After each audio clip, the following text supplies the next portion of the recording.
So one idea that we had is that what we're facing, particularly in social media, but potentially with other platform areas, is what you might say a moral hazard and possible extension to a new type of tragedy of the commons. And so it's very difficult in general to regulate new technologies such as we have seen with the internet.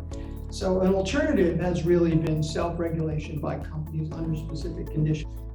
So for example, we think there's a zone when we're likely to see more self-regulation. And I think this is where platforms really start looking very different, right? So if we think about platform, or if we think about innovation as a relevant measure or relevant output for the efficiency of a market, then we really need to look at the level of innovation at the ecosystem rather than just the firm level. So what I see personally, I think it's a lot of, it's a set of wrong assumptions a little bit on what data are and the kind of relationship they have with innovation. For instance, more data do not always lead to more innovation, like to better prediction or to more refined AI solution and therefore to better services.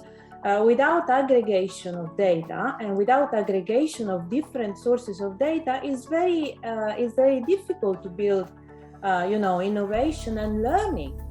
So again, we tend to hear so much about the value destroying, but not enough about the value creation. So we might think, for example, for impact on the venture capital market, what it means to have serial startups. So this is, I think, what's been missing in the debate. So if we are looking beyond a narrow vision of welfare, to Michael's point, then what we need to do is also focus in part on the value creation aspect. And that, I think, has been missing from the debate, and that hasn't really been teased out enough.